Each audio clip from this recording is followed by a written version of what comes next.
فرزندان گرامی کو حضرت مجدد الفسانی کی نصیحت، یعنی اپنے لڑکوں کو نصیحت کر رہے ہیں مجدد صاحب۔ حضرت مجدد الفسانی نے جیل سے جو مکتوب گرامی خواجہ محمد سعید و خواجہ محمد معصوم کو تحریر فرمایا ہے، اس میں کلمہ طیبہ کے ورد کی تلقین فرمائی ہے۔ جیل میں تھے اس سے جو تلقین حضرت مجدد الفسانی نے جیل سے جو مکتوب گرامی خواجہ محمد سعید و خواجہ محمد معصوم کو تحریر فرمایا ہے، اس میں کلمہ طیبہ کے ورد کی تلقین فرمائی ہے، اور اس میں اپنے جیل کے رہائی کی عدل کی بھی نفی کرنے کا عمل فرمایا ہے، کوئی اس کے لیے دعا بھی نہیں کرا۔ دیگر نصائح بھی فرمائی ہے، وہ مکتوب گرامی یہ ہے۔ فرزندان گرامی اپنے لڑکوں کو لکھ رہے ہیں، فرزندان گرامی، وقت آزمائش اگرچہ تلخ و بے مزہ ہے، لیکن اگر توفیق ہو تو بہت غنیمت ہے۔ تلخ واقعات پیش آ رہے ہیں، ناخوشگوار واقعات پیش آ رہے ہیں، تو ہے تو بہت مشکل ضبط کرنا ہے، لیکن بہت فوائد بھی اس کے اندر ہے۔ ہمارے حضرت تو غمگین کرنے کے لیے ڈانٹ دیتے تھے، یہ کوئی وجہ نہیں ہے، نکلو تو اور نکلنے کے بعد دیکھتے تھے کہ کیا اثر ہوا ان لوگوں پر۔ چنانچہ بہت سے بڑے عالم آئے تو حضرت نے نکالا تھا ہم سب لوگوں کو، کہا کچھ اثر دیکھ رہے ہیں ان لوگوں پر، ٹھیک ہے نا؟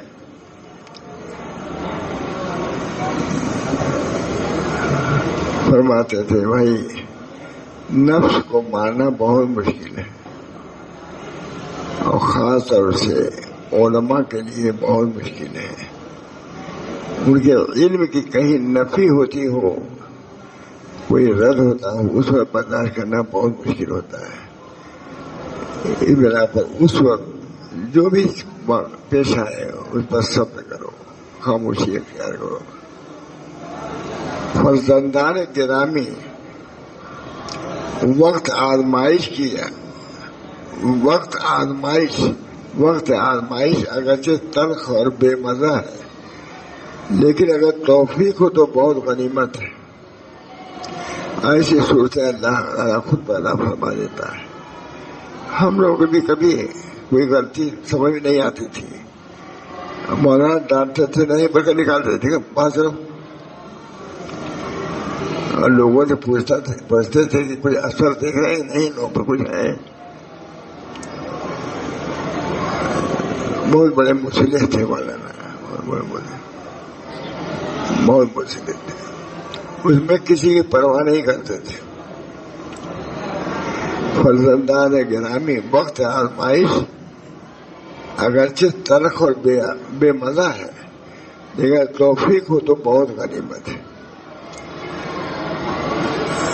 یوں ہی فرماتے تھے کہ بیوقوف، کہتے تھے کسی عالم کو یہ کہہ دینا کہ تم بیوقوف ہو، یا اس کسی کی بات جس سے اس کی جہل کی طرف تو بہت مشکل ہے۔ اس وقت عالم کا برداشت کر لینا بہت بڑا مجاہدہ ہے۔ فرزندان گرامی، وقت آزمائش اگرچہ تلخ اور بے مزہ ہے، لیکن اگر توفیق ہو تو بہت غنیمت ہے۔ آج کل جبکہ آپ کو فرصت میسر ہے، اللہ کا شکر ادا کرتے ہوئے اپنے کام میں مشغول رہو۔ یہ نہیں کہ فرصت ہے تو دوسرا کام نکال لو، بلکہ ذکر کا کام نکالو۔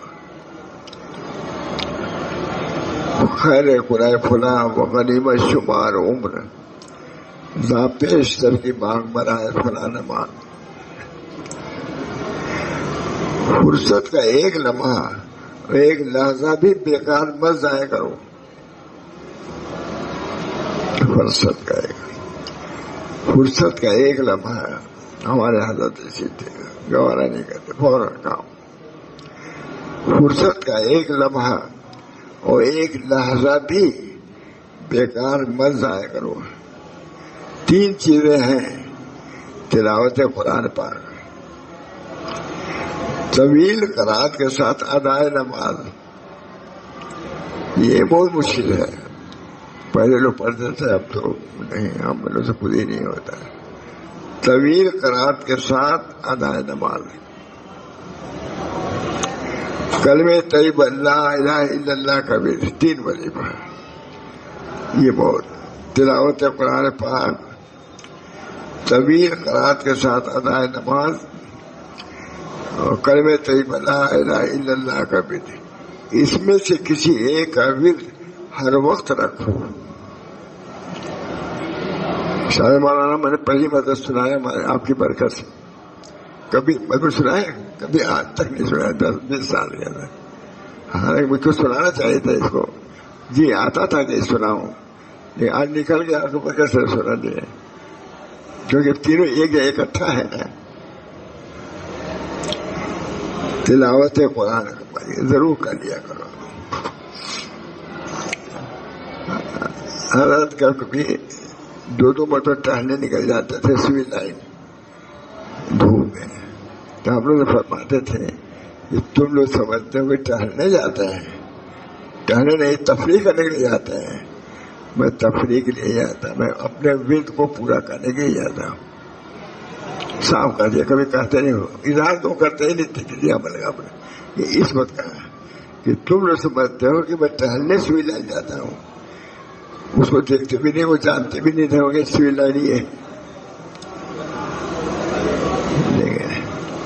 اپنے وقت کو ضائع نہیں کرتے تھے. کلمہ طیبہ لا الہ الا اللہ کا بھی، ان میں سے کسی ایک کا ورد ہر وقت رکھو.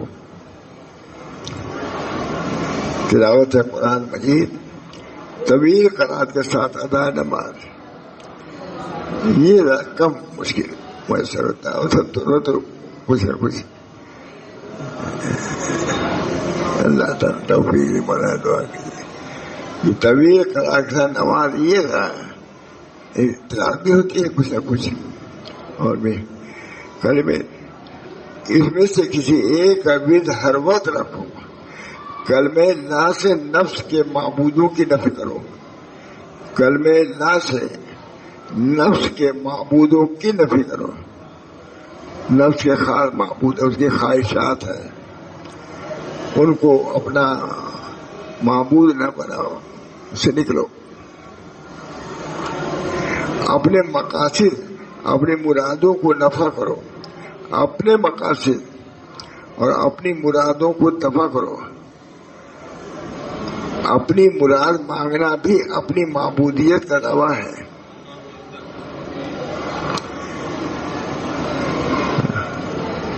اچھا ہے نا؟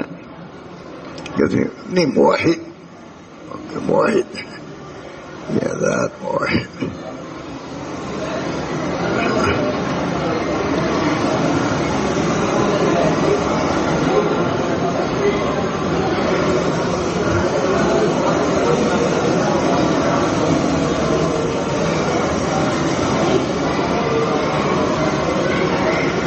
ملاقات ہو یا نہ ہو، ہماری نصیحت یہی ہے کہ اپنی کوئی مراد یا حوث باقی نہ رہے. دنیا میں اس لیے آیا سوا اللہ کے اور کوئی نہیں.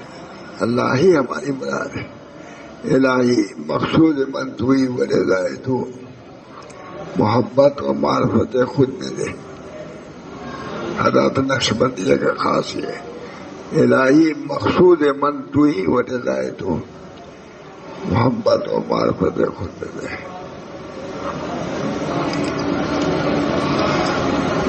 حضرت نے بھی بہت ذکر کیا تھا مولانا، بہت ذکر کیا اور کرتے ہی رہتے تھے. خیر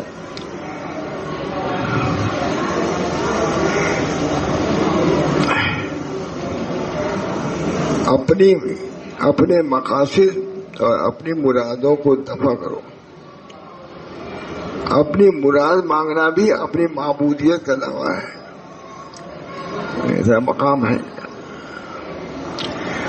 زمانے ابتلا کے سوا، زمانے ابتلا کے سوا دیگر اوقات میں اپنی مرادیں اور خواہشات سد سکندری بنی رہتی ہیں۔ اللہ بخیریت تم کو رکھے، ہر وقت اپنی ہی فکر تم کو ہے۔ اللہ کو مراد اللہ کو بناؤ، اپنی ضروریات کو بھی مراد نہ رکھو، ضرورت اور چیز ہے۔ ملاقات تو یہ ہو یا نہ ہو، ہماری نصیحت یہی ہے کہ اپنی کوئی مراد یا حوث باقی نہ رہے اللہ کا، اس حال میں کہ کوئی اپنی سوائے اللہ کے رضا اور خوش ہو دیجیے۔ اللہ ہم لوگوں کا یہ حال بنا دے۔ بہت دن ہو گیا ہمارا نا، میں تو یہی کہتا ہوں بہت دن ہو گئے ذکر، 30-40 سال سے ذکر کر رہے تھے بھائی۔ دعا کیجیے اللہ تعالیٰ ہم لوگوں کو آگے بڑھائے۔ کبھی مئو سے علماء آتے تھے تو حضرت ہمارے ہم لوگ وہی پوچھتے تھے کچھ یہ لوگ پڑھے ہیں کہ نہیں، کچھ وہ بیچارے کہا جائے یہ لوگ کچھ پڑھے ہیں کہ نہیں، تو بولو تو خوشی ہوتے تھے۔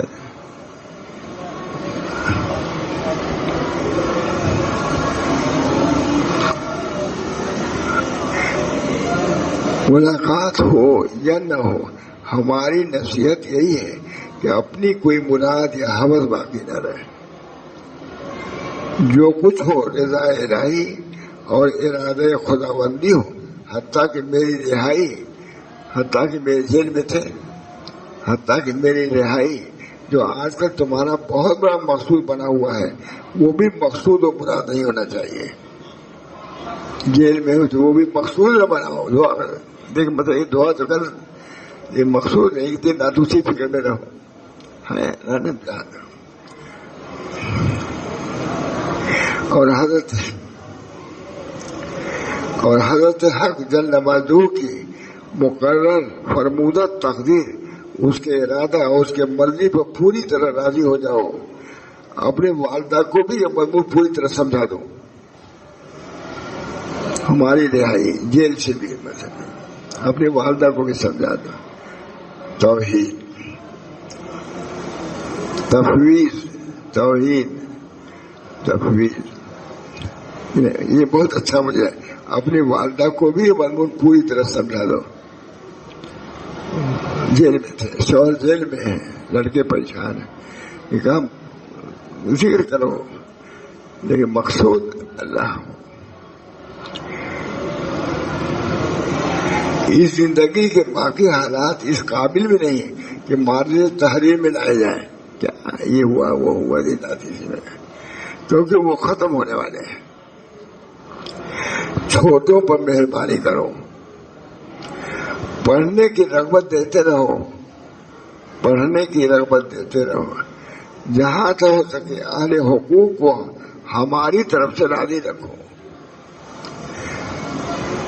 حویلی، سرا، کنواں، باغ اور کتابوں کا غم بہت معمولی بات ہے، اگر ہم مر جاتے تو بھی جاتی رہتی، ضبط کر لیا تھا گورنمنٹ نے۔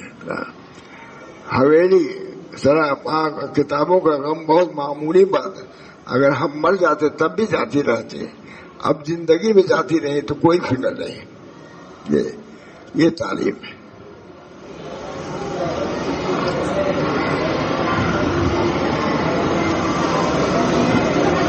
اولیاء اللہ ان چیزوں کو خود چھڑا دیا کرتے ہیں۔ اب شکر ادا کرو کہ اللہ تعالیٰ نے اپنے اختیار سے ان چیزوں سے تم کو چھڑا دیا ہے، خود ضبط کر لیا کرو۔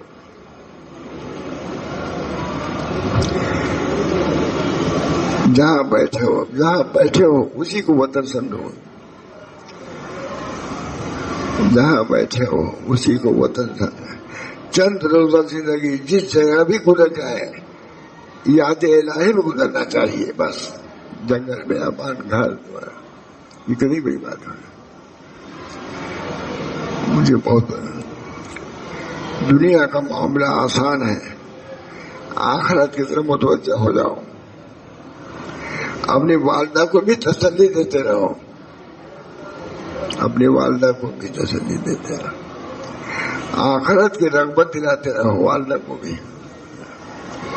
اگر حق سبحانہ وتعالیٰ چاہیں گے تو آپس میں ہماری سب کی ملاقات بھی ہو جائے گی، ورنہ حکم خدا پر راضی رہو۔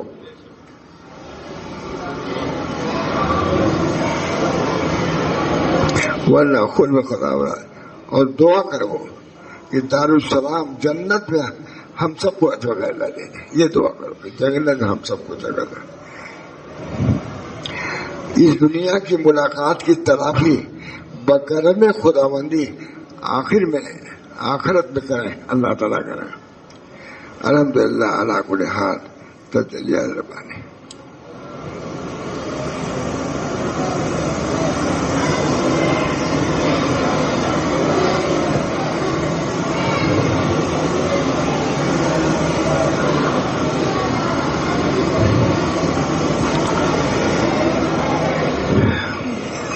سبحانہ وتعالیٰ نے میرے اوپر یہ آیت کھول دی ہے، جاء الحق وزهق الباطل ان الباطل کان زہوقا، یعنی حق آیا اور باطل گیا، اور باطل گیا گزرا ہو گیا ہے۔ واقعی باطل چیز تو یوں ہی آتی جاتی رہتی ہے۔ پھر فرمایا کہ طالب کو چاہیے اس آیت شریفہ کو پڑھے، جاء الحق خواہ دل سے، خواہ زبان سے، خواہ دونوں سے، اس طرح سے کہ جان حق کے جان حق کہتے ہوئے دل پر ضرب لگائے، اور ظاہر باطل کہتے ہوئے باطل کو میدان میں پشت پھینکے۔ ساتھ ہی ساتھ یہ بھی فرمایا کہ امید ہے کہ اس عمل سے بہت کچھ کشادگی پیدا ہو جائے گی، یعنی اس سے توحید کا کیفیت و حال انشاءاللہ نصیب ہوگا۔ اللہ تعالیٰ ہم سب لوگوں کو بہت دن ایک بات سنا ہے مولانا آپ نے مجھے جو مل گیا سنا دیا ہے۔ اللہ تعالیٰ ہم سب لوگوں کو اس طریق میں آئے ہیں، مطلب کہ یہ جگہ تو مشہور خانقاہ سے ہے، تو خانقاہ کے اصول میں سب سے پہلے ذکر اللہ کی کثرت۔ فرماتے تھے کبھی حضرت یہ تھانہ بھون کی خانقاہ میں ہر وقت ذکر کی آواز آتی رہتی تھی، خاندان خود بدل، یعنی دن میں بھی، راتی میں نہیں، دن میں بھی ذکر اللہ۔ زیادہ آدمی رہتے تھے ذکر بالجہر سنتے رہتے تھے۔ اللہ تعالیٰ ہم سب لوگوں کو طریق پر قائم دائم رکھے اور اس کے مطابق اپنی زندگی گزارنے کی توفیق دے، اپنے بچوں کو ادھر متوجہ کرنے کی بھی توفیق دے۔ دعا کیجیے اللہ تعالیٰ یہ ادارے جو چل رہے ہیں اسی اصول پر چلتے رہیں، اللہ تعالیٰ کامیاب فرمائے اور قبول فرمائے۔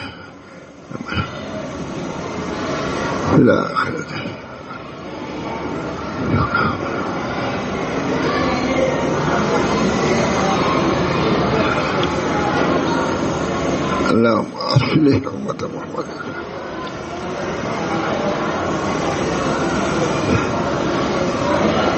اللہ تعالیٰ ہمارے شعور کے فیوز و برکات کو عام و تام فرما، اور اپنی محبت و نسبت سے ہم سب لوگوں کو سرفراز فرما۔